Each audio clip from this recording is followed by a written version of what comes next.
that were fed supposedly harmless genetically modified potatoes.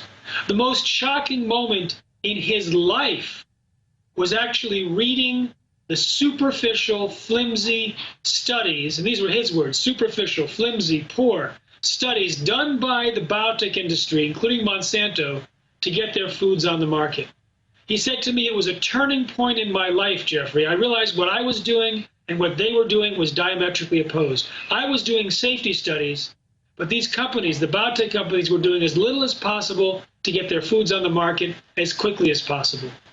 So he knew that the crops on the market might be causing the same kind of massive damage to his rats, the potentially precancerous cell growth in their digestive tract, smaller brains, livers, and testicles, partial atrophy of the liver, damaged immune system, because he discovered that those problems did not come from the particular gene that was inserted into the potato, but it was based on the generic process of genetic engineering, and that he had used the same process that the biotech industry uses to genetically engineer its foods, and that none of these problems that he found in his rats would ever be discovered and identified in the superficial and flimsy science that they use to get their crops on the market. Well, if you could elaborate that on a little, I know some of the studies are only 90 days or so, not nearly long enough to show some of the effects. What specifically are we talking about that makes these studies so flimsy and superficial? Well, yes, the time is one thing. Second, they confound the design to make it really difficult to find something that's statistically significant. I'll give you an example. In Monsanto's 1996 Journal of Nutrition study, which Part2of5 told me that everyone in his team knew it was rigged to avoid finding problems. They basically, and it was other subsequent peer-reviewed studies, have used that as an example of poor science.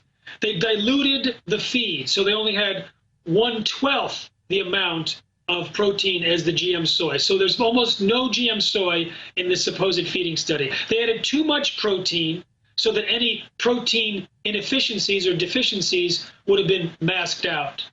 They used older animals instead of the young, fast-growing ones. See, we older adults, we use food mostly as energy, whereas young, fast-growing bodies take the nutrition and form their systems and their organs. And so that's why they use fast-growing young animals in general nutrition studies, and that's apparently why Monsanto chose older animals so they wouldn't show any problem.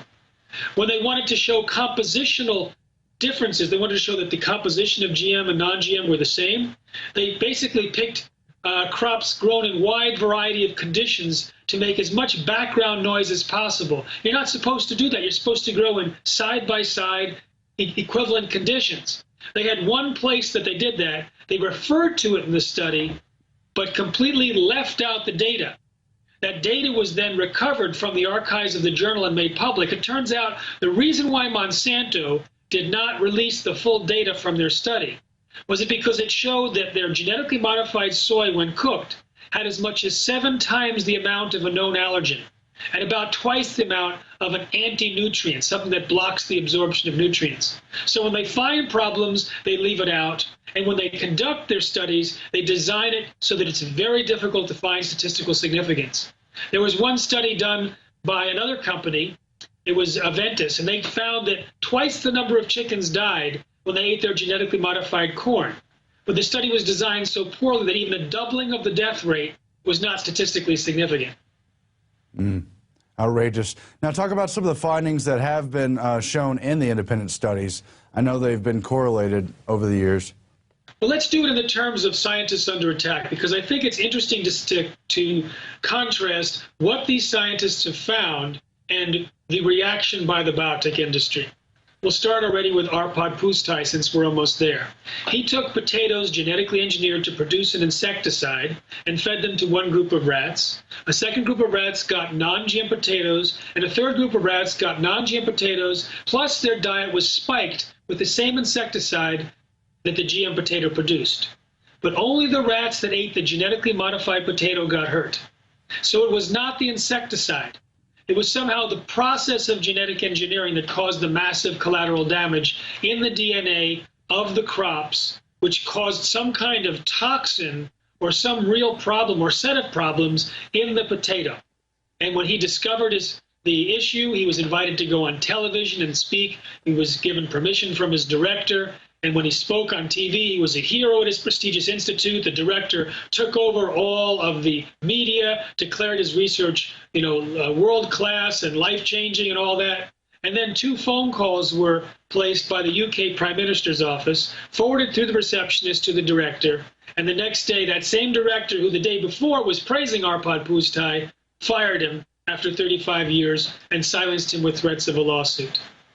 Another study, which was talked about in Scientists Under Attack, Irina Ermakova.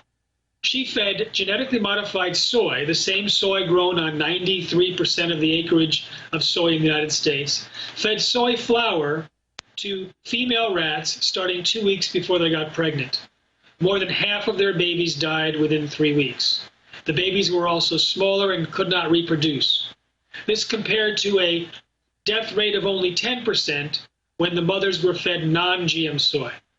So what happened with her is she was immediately attacked by the biotech industry. She released it as preliminary evidence, saying, please repeat this study. It's inexpensive, it's easy, it's shocking, it's astounding. Please provide finances so we can take the preserved organs and do a proper analysis. She never got her repetition. She never got her money. She was vilified. She was set up by Nature Biotechnology, which pretended that she was going to be getting her own essay in their magazine. And what it was a setup so that these pro-biotech scientists could attack her with meaningless criticisms.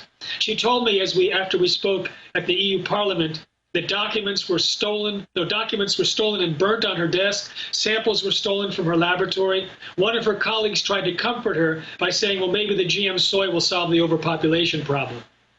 So that's Russia. Now, 5 years later, another senior scientist at the Russian Academy of Sciences also dared to do GMO research on GM soy, feeding GM soy to hamsters over 2 years. By the 3rd generation, most lost the ability to have babies. Some had hair growing in their mouths, and the death rate, the infant mortality rate, was 4 to 5 times. Now, this was supposed to be published 2 months after their announcement in April of 2010, and we haven't seen anything yet. So we're wondering if they've also been stifled. There's other studies. For example, a French team, they actually got hold of the raw data from Monsanto studies, which are usually submitted in secret to regulatory agencies. And so it's complete junk science, but the regulatory agencies are these companies' own minions, and so they just rubber stamp whatever they're given. But these scientists, through a lawsuit and leaked documents, were able to get the actual rat studies that Monsanto conducted on 3 of their corn varieties, when Monsanto said the rats passed with flying colors, but when the scientists reanalyzed the data with proper statistics, they found signs of toxicity in the liver and kidneys. Then they looked at all 19 studies on soy and corn that had been published and found that there were signs of toxicity throughout in the liver and kidneys of rats, and that there was a greater incidence in one organ with males and a different organ with females, suggesting hormonal influences, which can be very serious. And of course, they were attacked. Dr. Seralini was called names by another scientist, and he decided to fight back. What he did is he actually sued the scientist that was attacking him and sued him for libel and won in a French court. Now, most of the attacks that we see are done verbally. They're professional setups. Ignacio Chapella, for example, who's in the film Scientists Under Attack, he was denied tenure and then had to fight back with lawsuits. There was a fake people that were posting things on the internet that actually were traced back to the Monsanto and their PR company. So they were just posting as a fake scientist to try and get trouble for Ignacio Chapella. So most of the attacks are verbal, or they try and get the professional organization to censure the scientists. But there was a physical attack in Argentina, which was just horrible. There was a guy named Andreas Carrasco, and he discovered that Roundup, which is the herbicide by Monsanto, which is used on most of the genetically modified crops, turns out to be related to birth defects. He'd been hearing these stories of the indigenous people being sprayed by Roundup next to the soy fields and complaining of there was a 4-fold increase in birth defects over the decade and a 3-fold increase in cancer. So he took minute amounts of Roundup and injected into embryos of chicken and frogs, and sure enough, they had the same birth defects that were being complained about by these indigenous people. Well, certainly he was attacked verbally, and people showed up, 4 aggressive people showed up at his laboratory and tried to interrogate him. But when he tried to speak in a suburb, actually in a rural area outside of Buenos Aires, an organized group, a mob of about 100, physically attacked him and his party. He was able to make it into his car, and they beat his car for 2 hours. But some of his friends were not so lucky. One was knocked unconscious, and one ended up paralyzed. And this was a horrible experience from someone. He said he wasn't discovering something new. It's been in the literature. Right. And that, yeah. And we're talking about Scientists Under Attack. It is at the Infowars store, and it's bundled with your other great work too, Jeffrey M. Smith, as well as films like The World According to Monsanto. Now I want to get into also, let's talk about some of the revolving door issues. People like Michael Taylor from Monsanto inside the U.S. government at the FDA. How much does that factor into the suppression of these studies, or do you believe that is a factor? It's a full court press by the biotech industry on the regulators, on the media, on the academic institutions, on the land-grant universities, on the extension agents. It's completely unprecedented, and they have an amazing power all over the world. It's eroding now, but it's still awesome, and I've seen it as I travel to 33 countries. The role of Michael Taylor is a perfect example, and it explains why we can't trust the FDA in its policies on GMOs. Michael Taylor was in charge of policy at the FDA when their GMO policy came out. So he was the person that directed that policy. And if you read the documents made public from a lawsuit, you can find scientists complaining because every single rewrite of the policy shows that their complaints and concerns about GMOs were systematically removed.